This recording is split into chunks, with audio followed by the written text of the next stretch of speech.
Salam dua anak cukup. Pemirsa, jumpa lagi dalam program Buletin BKKBN TV. Dan kali ini kami akan menyajikan buletin di edisi Februari 2013.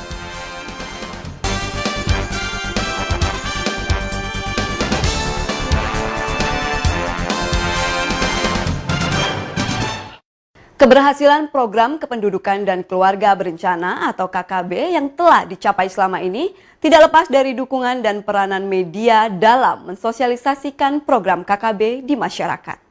Tak terkecuali peran majalah jurnal keluarga BKKBN yang sudah 8 tahun ikut andil dalam tersebarnya berbagai informasi program dan kependudukan keluarga berencana. Nah, bagaimana kaleidoskop sewindu majalah jurnal keluarga? Kita saksikan bersama. Jadi kalau ditanya mengenai kesan-kesan jurnal keluarga, barangkali hari ini saya sangat kaget gitu. Kenapa? Majalahnya kok bagus banget gitu ya. Dulu pertama kali nggak seperti ini gitu. Saya kan sudah pensiun 5 tahun yang lalu ya. Saya begitu lihat ini, wah ini luar biasa. Tapi yang perlu diingat barangkali kalau majalah itu kan sebetulnya misinya apa sih? Majalah itu kan sebetulnya bagaimana orang semakin banyak yang membaca kan gitu. Ya kan? Kalau majalah diproduksi kemudian nggak ada yang baca, itu gagal menurut saya. Ke depan kita harus menggunakan strategi yang lebih demokratis, kemudian juga memberikan pengetahuan yang lebih jelas karena masyarakat sekarang lebih pintar, sehingga mereka harus diedukasi dengan cara yang tepat juga, dengan informasi yang lebih baik. Informasi yang dapat membuat dirinya mempunyai peran lebih dibandingkan yang belum membaca majalah jurnal. Oleh karena itu, saya ingin sampaikan majalah jurnal ini mempunyai kelebihan yang ternyata setiap penerbitannya mengetengahkan tokoh-tokoh yang dapat menjadi panutan seperti keluarga presiden, keluarga menteri pemberdayaan perempuan, keluarga menteri atau keluarga kepala BKKBN dan sebagainya. Ini sesuatu yang bagus.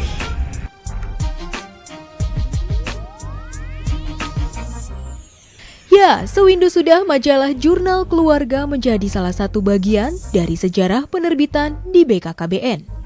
Majalah yang terbit untuk pertama kalinya pada peringatan Hari Keluarga tahun 2004 silam di Banjarmasin, Kalimantan Selatan ini merupakan sebuah instrumen penting dari reformasi program bidang advokasi dan komunikasi informasi edukasi yang proses kelahirannya dimotori oleh Direktorat Advokasi dan KIE BKKBN.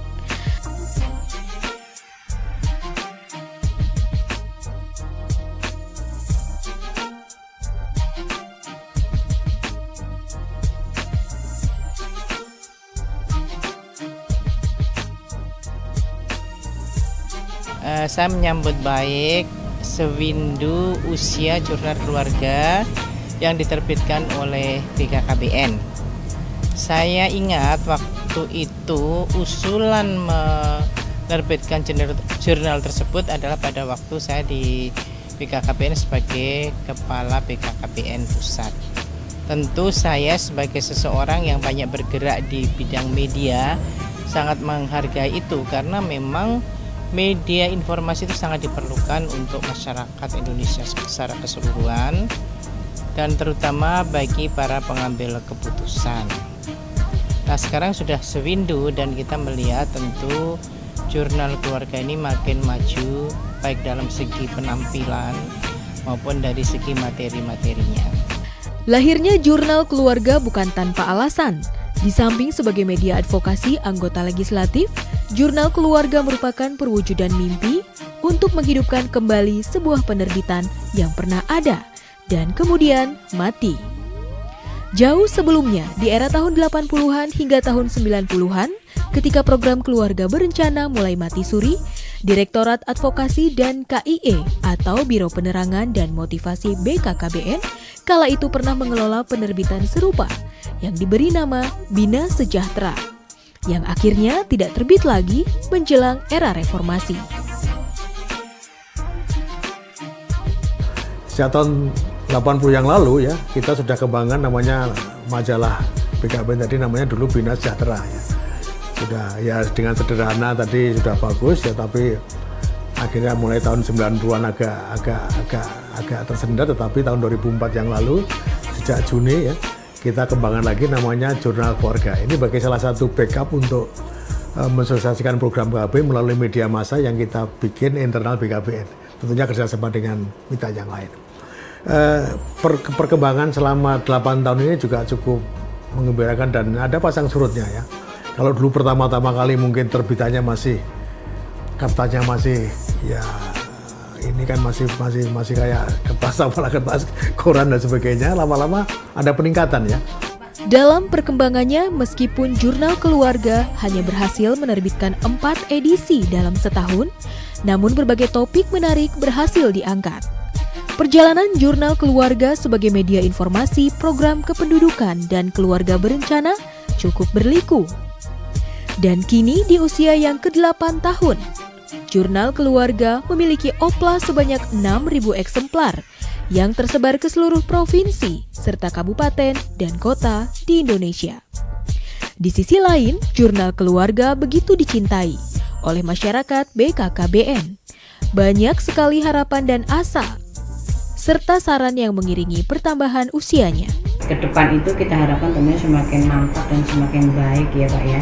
Baik untuk pengelolanya maupun juga isi-isi pesan, isi informasi yang disampaikan di dalam jurnal itu tiap bulannya. Memasuki tahun ke-8 dari Jurnal Keluarga yang saat ini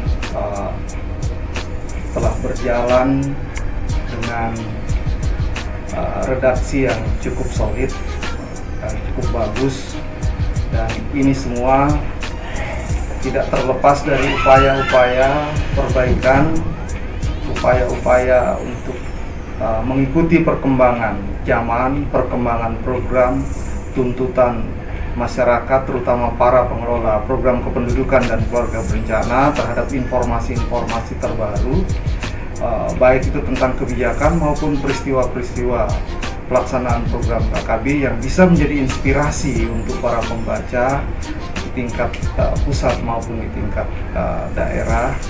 Dalam usianya yang ke-8 tahun atau 1 pintu saya sangat sambut gembira ya.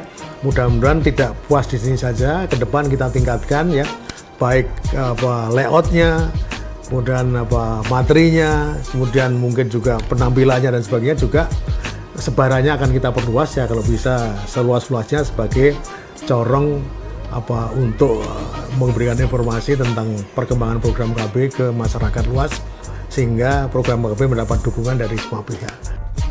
Kedepannya, Jurnal Keluarga akan terus berbenah, memperbaiki diri, dan memberikan pengabdian kepada seluruh keluarga-keluarga di Indonesia.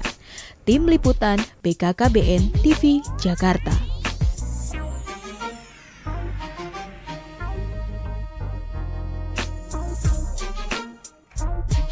Demikian Buletin BKKBN TV di edisi Februari. Terima kasih atas perhatian Anda dan sampai ketemu lagi di buletin menarik lainnya. Sampai jumpa dan salam 2 anak cukup.